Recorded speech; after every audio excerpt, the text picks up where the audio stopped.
Welcome to Locked In, your source for everything basketball. My name is Nick DeFeo, alongside my co-host, Jason Shea. We dive into all things hoops, from recruiting tips, training advice, hot takes, and the latest news. Whether you're a player, coach, parent, or fan, we've got you covered. Don't forget to subscribe and follow us, Facebook, X, Instagram, YouTube, for more great content every week. Time to get locked in. Today, we have a special guest, Drew Roberts. Drew, how you doing? Good. How are you guys? Doing well, man. Thanks for coming on. We appreciate it. Let's run through Drew's resume quick. Drew played Dean College, been training now for 6 years, currently working with over 15 Division I players and 10-plus pros at all levels. So we appreciate you having on, and today we're going to talk a little bit about training, what training looks like. Does everybody need a trainer? And we'll dive into a bunch of different topics. So we appreciate you coming on, and maybe just start by saying your path and how you got to where you are today. So I started with a fourth grade group just locally, and a friend of mine just happened to see me wearing a basketball sweatshirt, and he was currently at the time working with Jason and introduced me, and that's kind of how I started with AAU, and I had a 16U team, and I was just kind of willing to stay after practice and work with those kids. And I was like, I kind of like, helping the kids develop outside of what we did coaching during practice. So I did that for a little bit, and then I think Jason saw it and was like, hey, we have a post-grad program coming, and that was obviously you, Nick. And he said, I'll introduce you to the guy we have coming in, and that's how I kind of got on the staff with you. And from there, we had a bunch of collegiate players or recruits. So started working with them outside of practice, same thing. And because those kids were collegiate recruits, people in the area locally just knew who they were. So they were like, oh, who is this guy, Drew? Should I train with him as well? And it just kind of just steamrolled from there, and I ended up picking up a bunch of clients locally, and then it just kept going and going, and eventually I found myself training some of the better players in Connecticut, and they started reaching out, and that's kind of where I am now. Just keep building off of that 6 years later, and I think I've done a decent job with some of those guys locally. I think you've done a great job, and Drew, just speak to, as a trainer, and maybe you agree or disagree with this, but in watching you over the past few years build your clientele, I think the key ingredient and what stands out the most to me is your willingness to be in the gym all the time. It is a commitment of time, whether it's 6 a.m. in the morning before school, or early workouts for the guys who want to get with you, or it's night, 9 o'clock, 10 o'clock. I follow you on social media, and I see that you're there all the time. Talk about the time commitment and how that has impacted your ability to attract players to come train with you. Yeah, I think that's been a big separator for me. Like you said, I'm willing to get up early, I'm willing to stay late, and players know that when they hit me up, he's going to be there. He's probably going to say yes. Once in a while, I'll say no, but for the most part, I'm going to be in the gym, and knowing that you have a dependable, consistent trainer that's always going to work with you multiple days out of the week, basically any time, as long as the gym is available, that's something that players respect, and it also helps build the relationship with the player, which I think is really important. You have to have a good relationship with your players, and if you don't, it's hard for them to respect you and listen to you. And why should I learn from this guy? So if I'm in the gym with you every day, we're building that relationship. That's where that respect comes from, and you look at it as dependable. I think that's an important part of training.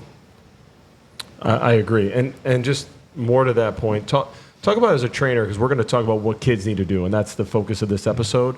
But talk about, as a trainer, how you stay current and the things that you do, because there's so many out there that say, oh, you don't need a trainer, you could just get in the gym and do what you need to do. And there's obviously truth to everything. There is plenty a player can do with his father or mom or brother or sister and get into a gym and get some work done. But there's if people aren't in the world, they don't understand the value a really good trainer can bring. But what do you do to stay current? You're working with these higher level guys, and then you're also working, people don't know, you're working with fourth graders sometimes. You're in the gym with these young groups. You're in there all the time with different age groups. So talk to two things. One, how you differentiate in the groups, but then also how you stay current and keep learning so that you could add value to these really talented players coming to work with you. Yeah. So, all right, I will say I'm one of the trainers that will say you don't need a trainer. However, that takes a special type of kid. That's a 1%er type of kid that doesn't need a trainer, that really knows how to work themselves into a serious position to become, maybe a collegiate athlete or a pro athlete. That's a very small percentage of guys. So for me, how I stay current, I like to go to a college practice, or I like to contact. If I have a college guy, I'm contacting their coach if I have a relationship, and I'm saying, what do you want from this guy? I remember also during COVID, I was going through a lot of coaching seminars. There was a bunch of free coaching seminars that I had just come across. I forget what they were called, but I was just listening to guys, head coach at Georgia Tech or head coach of Florida State. Like, they were putting on these free things where you can zoom in and just listen to these guys talk. And I think that was a big thing for me, as well as looking at some of those top trainers. When you look at like a Drew Hanlon or a Micah Lancaster or a Phil Handy, I'm on YouTube watching what they do, how they talk, what they're specifying or what they're working on players with. That's something that helped me bring that back to my guys. And it's not necessarily a copy and paste thing, because my guys may not need exactly that, but I'll twist something that they're doing to make it work with whoever I'm working for. And then differentiating between levels. My first mistake, and I tell people this all the time, my first mistake with that fourth grade group was treating them like fourth graders. I thought, like, maybe this is too hard for them, or maybe they won't understand this. And now, because I have a sixth grade team right now that I've been working with for the past couple of years, and on the second time around. And for me, I think a kid can learn if you believe in them. So I'm teaching them a high-level high school system or a low-level college system. That's what I'm teaching fifth and sixth graders at the moment currently. Because if you're smart enough and they're willing to pay attention, they can do it. Now, when it comes to training, it's foundational. So if I have a fifth grader walk in and he's not good at making layups, well, we're going to just simply work on layups. But if I have a fifth grader that walks in that already is good at that, then I will work with him like he's a high school kid, or like he's a college kid. I'm not gonna hold that kid back because he's young. So I think differentiating is just, where is that kid at, and how good is he currently, and you just kind of have to assess and say, this is where he is. And as you stated in the opening, you worked with and currently work with a handful of Division I players, a handful of college basketball players in general, and then a handful of pros. What has made those workouts different for you, and how do you separate yourself from other trainers? And is it the X's and O's and understanding what they need to do in their offense for their system? Is it helping them with college recruitment? Let's say if you're talking to a high-end high school kid, like, what has made you different as a trainer, from other trainers, and ultimately helping those kids get to their next level? Nick, I'll just jump in 1 second, because it reminded me of what we were talking about before we got on air. I was in the gym today with Drew, and Drew, you're going to speak to this, but Drew was putting the drill in, working with one of my players, and Drew came over to me and asked me, where do you like to set this type of screen in your offense?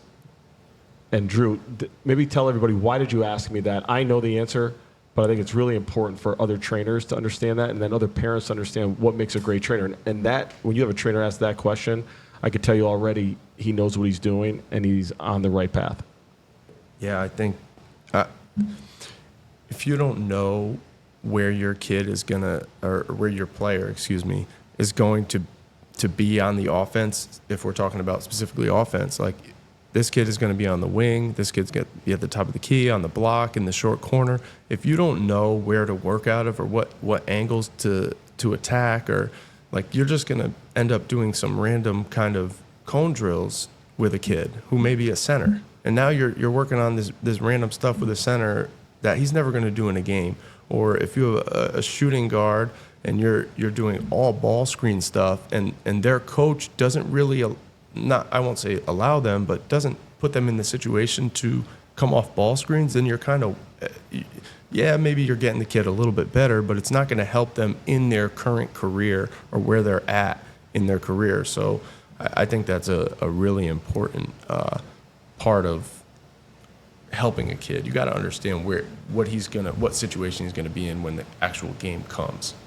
And from the trainer-player relationship, from what you've learned over the last handful of years, is it safe to say that the more you know about them as a person, obviously, but the more you know about what they do in the winter season helps your credibility as a trainer? Yes, 100%.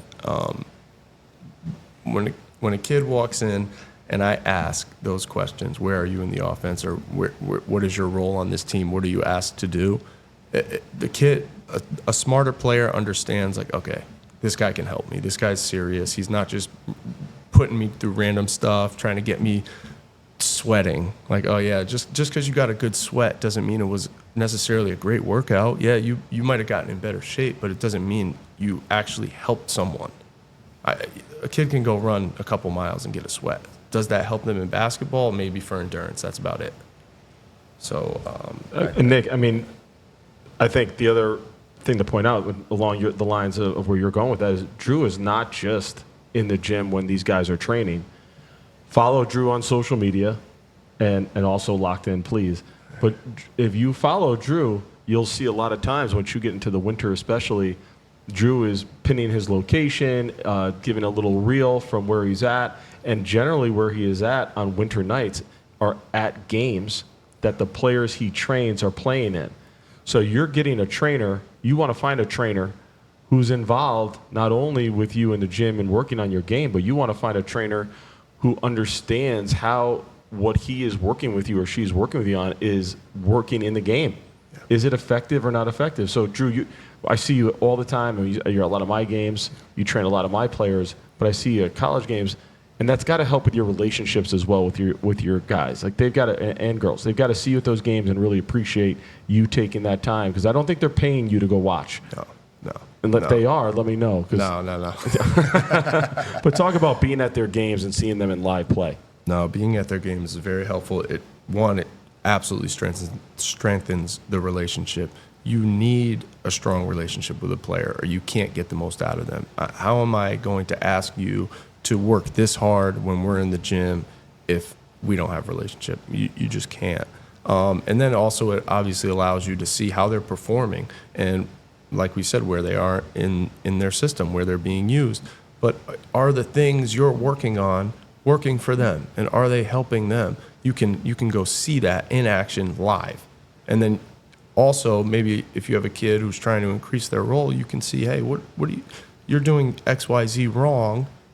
This is why you're only playing 8 minutes a game and not 20. So I really, the value of seeing your kid play is very important. And not even just the college games. If I can, it's harder with the younger kids, because I can go on a college website or ESPN and just check when the game is and kind of pop my head out. But if you have a sixth grader, it's a little harder to follow unless you are asking the parents actively. But I think it's huge to go into the games. It's a big part of it. And along these same lines, kids you've been working with for maybe 2, 3, or even 4 years, you could also reap the reward of seeing them be successful on the basketball court. Let's say if you had a kid in middle school and they made their high school team and now they're getting varsity minutes as either a freshman or a sophomore, and you get to see that. Speak on how rewarding that is for you, seeing your guys be successful, at the high school in the meaningful basketball level. Yeah, no, it's extremely rewarding. My favorite thing to do, it's easy to work with high-level guys, to be honest, in my opinion. I think they're easier. It's really rewarding when you have a kid who's like a fringe kid, he might get cut, or a kid that really wasn't as good go out and make a team or go out and get real minutes. It's so great to see for me. I like seeing the progression of a kid who maybe not be as good as a pro, I think that's better for me personally. Talk about how you build their off season. Okay. What are you going to advise them for a schedule? If it's springtime and they're doing more AAU and they're playing on their team and practicing more versus the summertime when maybe they have a little bit more downtime, minus a couple AAU weekends, and then fall preseason. How are you building a schedule? How often should you get in the gym if you're looking to improve? What's a great schedule for players to follow? Not just with their trainer, with on their own, with a strength program, diet. Yeah. So it depends how good the player wants to be. But I'll speak to players that want to be really good, because every player says they want to be really good, so that's how I treat them.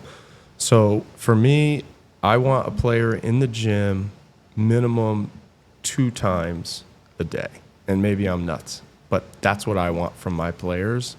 One workout being skills, so ball handling, finishing at the rim, stuff maybe that you are not as good at. And then the second workout being mostly getting shooting reps, because today you need to be able to shoot the basketball. I don't care what position you are. So one shooting workout and one skills workout. And then in the weight room, at least I would say 4 times a week minimum, making sure you're getting stronger. It's very situational, but can I add 10 pounds throughout a year? That would be great. Depend if you're a younger player. You diet wise, I always encourage kids to eat as much fruit and vegetables as you can. That is something I always push on all my players. They know me for posting smoothies, or just trying to show them like, hey, like, you got to eat fruits and vegetables. That's important. I'm not a dietitian or anything, so I don't get too crazy with it, but I push that onto players as much as they'll let me. True. I probably am not a good representative of following your diet plan. But I love what you said first. The first question is, how good of a player do you want to be? And I think that when somebody asks me how much time should they spend in the gym or what their off season should look like, the first thing I ask them is, who's ahead of you in your program or on your team? Who's ahead of you right now? Or who do you want to pass on your team? Or what's your goal? We'll start with who's ahead of you. How often is that person in the gym? How often is he in the gym? If he's in the gym 10 hours a week and he's ahead of you, so theoretically he's better than you at the game, then you better be in the gym 11 hours a week minimum if you want to pass him. Because if he's better than you and he's in the gym more than you, if you want to get ahead of him, you're just dreaming. You better hope he transfers. That's your only chance if you're not getting in the gym more than that player. So I think that's a great starting point. I think when you say that, it really rings true. The first question is, how good do you really want to be? And that's going to determine how much time you want to spend and get into the gym. Can you get into the gym too much, Drew? No. But you do have to be in tune with your body and how you feel. If you're not feeling it, then relax. Take a couple days off. Take a day here. I think it's important to know yourself. If you're in the gym 7 days a week, every day, and if you're tracking what you're doing, so if you're tracking, hey, I usually make 7 out of 10 from here, and all of a sudden you're just 4 out of 10, 4 out of 10, 4 out of 10, then maybe you need to assess and say, hey, I need to take a couple days or a week. And a lot of high-level guys definitely do take days off, but some of my other guys, they just don't. And you brought up the amount and the hours, like how am I going to pass a guy? And that's actually the approach I use with a kid named Tyler Thomas. And that's our approach is, if I'm in the gym 3 days a week, or three times a day, every day throughout the year, it's 1,100 plus times, or about 1,100 times. The kid behind me, you will never catch up to me. You just can't catch up to the amount unless you go 4 times, if that's possible. But it's very rare for that. So it's literally math. It's literally math. And as you get into situations like this in off season and training with certain kids, how many aspects of the game do you tell them to focus on? So you're getting a kid, let's say who is a varsity high school player or maybe a JV high school player, and they want to improve to be on that varsity level consistently, but they need work across the board. Going into the off season, how many parts of the game will you challenge them to work on specifically? Is it everything spread out across, or are we focusing on one thing, multiple times a week, and then the rest just kind of fills in after that? Yeah, I think it's the second part. If you want to add something to your game, like truly add it to where you're actually really good at it, you can only do one or two things throughout an off season, in my opinion. Like if you're not a good shooter and you want to add shooting, we are working on shooting every single time. And then we're going to also mix in, what are you already good at? So kid who can't shoot, he's a great ball handler and he's a good passer. We're going to make sure you're extremely good at ball handling and you're extremely good at passing, and then we're also going to make sure we're shooting. So we're going to maximize what you're good at, and then we're going to add one, maybe two more things into your game and focus on that the entire time. I'm very redundant, I'm very repetitive, and I know it sounds boring and it doesn't look cool all the time on Instagram, like fancy drills, cool, that's great. We're going to get up 500 shots. We're going to make 500 shots this workout. We're going to do the same mid-range pull-up. We're going to do the same catch-and-shoot three over and over and over, and we're going to be redundant with it, because that's how you become elite at something. That's how you get yourself to be exceptional at a skill. So I like to focus on one or two things specifically on top of maximizing what you're already good at. And I think that could potentially be a turnoff for a lot of guys, more specifically because it's just the same thing over and over and over again. And I'll never forget, this was maybe a year or two ago when I came in to the gym and you were working Tyler out, and who's gone on to, he's a professional basketball player now. I think I watched for, it was about 45 minutes or 50 minutes or so, and the ball might have hit the rim, a handful of times, and he didn't miss much. And it just goes to show that you've probably put him through that workout, I don't know, maybe 50 to 75 times, that specific shooting workout 50 to 75 times, but it just goes to show the redundancy of those workouts pay off. And again, like a lot of players will be turned off because it's like, oh, we're doing this again. We just did this. Like, why don't we try something new? Speak on the redundancy and how it ultimately paid off for your clients, especially Tyler Thomas. Steph Curry form shoots every time he goes in the gym. Every time.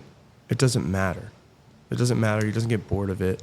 And I think when you truly have an understanding of the game, you do understand that I need to do the same thing over and over and over and over. And I get it. It does get boring to some guys, and you can mix it up. So we can break down the first 30 minutes. We're going to do that same thing we've been doing. But then that next 30, maybe we can experiment, or the next 45 minutes, maybe we can experiment with something else. And I do try to mix up drills. So say we're going 30 minutes, we do the same thing. That last 45, we may be working on something similar, but I will mix up the drill we do from day to day. And that's kind of how I try to get out of being boring. But at the end of the day, if a player understands, and this comes back to the relationship for me, if I have a good relationship with a player, they know I want the best for them, they trust me, then they will trust the fact that I'm telling them, hey, we've got to do this over and over, and they just eventually buy into what I'm selling them. And if they don't, then the results are what you get. You can't be mad at me. I told you what it was, and do you love it? Do you love that boring part of it? That's important if you want to be great. Drew, and you mentioned this today as well in the gym, and I really like it because even though you're repetitive and maybe some guys may think that's boring, you also use a lot of objective drills in your training, especially when it comes to shooting, where you're counting and you're testing the guys based on finishing a certain amount of makes at spots in a certain amount of time. And then you have benchmarks of where you got the drills from, who else has completed that drill or done that drill what were their records, and then that becomes a goal for your players to shoot for. And I think that means a lot because even though, yeah, it's boring, you're shooting, but now you're making it competitive. You're looking at other guys who have done it, who are really successful, and you're challenging your guys to either beat their record or at least set their own so they have a benchmark that when you get in the gym the next time, you're going to try to beat it. And that's going to demonstrate improvement. And as a trainer, I'm sure that's really gratifying when you could demonstrate improvement and it's very objective. Yeah, no, 100%. 100%. If you want to be good and you give a kid a number or a time and they start to compete with themselves or somebody else, you can be playful with it. Like, hey, you can't shoot as good as XYZ player. And now that kind of will wake a kid up and he's like, okay, I'm going to show you. And maybe they don't hit it that day. Then they'll come in the next time and be like, remember the drill we just did? Let's do it again because I want to hit that number. I want to beat so-and-so's record, or I want to beat my own personal record. And kind of waking up that competitive spirit in a kid can get them to buy into that redundancy that we were kind of talking about. So plus guys, this is an area where players can take those drills and do it with their dad. Yeah. And it continue to improve throughout the week. And you are giving them that drill, which is knowledge and it's something fun that they can continuously do. So the next time they see you, if again, how good do you want to be? And if I'm seeing you twice a week, because guys are paying to see you. Yeah. If I'm seeing you twice a week, I can't take advantage of that unless I'm doing the drills you're giving me on my own, in my own time, and then trying to beat those records. So the next time you see me, I already want to have that beat because I need you to teach me something new. Yeah. Yeah, and that's where a player is great. That's where because I've every kid that I've ever worked with, I've given drills to go outside of it. So do you come back and I've only seen you once a week, right? Or twice a week. I only have so much impact that I can have if I'm seeing you for 2 hours a week. You've got to do it on your own. You've got to get it done on your own. You've got to take it to the outside court. I don't care if you don't have gym time. I don't care. Find a basketball. Find a hoop. Find something to do. And like you said, bring it back. You beat it yourself. You don't need me. You don't need me. But they want you because you're one of the best. Yeah, well. True. And that's just the way it is. And I'll plug you here. Drew will have a training app coming out very soon. Right, it's on the horizon called V2. Yep. You can follow him on social media and pick up some of his drills, but he'll have a drill bank that you'll be able to access, and we'll certainly mention that in our newsletter. Yeah. And Drew's workouts, some of his workouts, Nick, are going to be in our newsletter as well, and you can continue to follow him there and learn more that you could bring to your kid. What do you got, Nick? Definitely subscribe to the newsletter. We're going to have Drew's content in there. With a little blurb of what that specific video is about. We will have the V2 app in there as well, which will give your kid maximum time to either work with Drew or to get in the gym or in the driveway or wherever and ultimately get to be a better basketball player. 2 quick ones for you, Drew. Yeah. Train versus play in the off season. What are your thoughts? What are your opinion versus getting in the gym and getting some shots up or getting out and playing with an AAU team? Both. Must do both. You train, you perfect something, and then you try it live. You have to. You have to. Or else you won't know where you're at. Because there's a lot of kids that can go make 10 shots in a row, and then they get in the game, they can't make it. So you have to play it live. A lot of my training sessions, especially my group sessions, will start. We're going to drill something. We're going to work on it for 30, 40 minutes, and then we're going to try it live. That is something I live by, something I'll preach forever.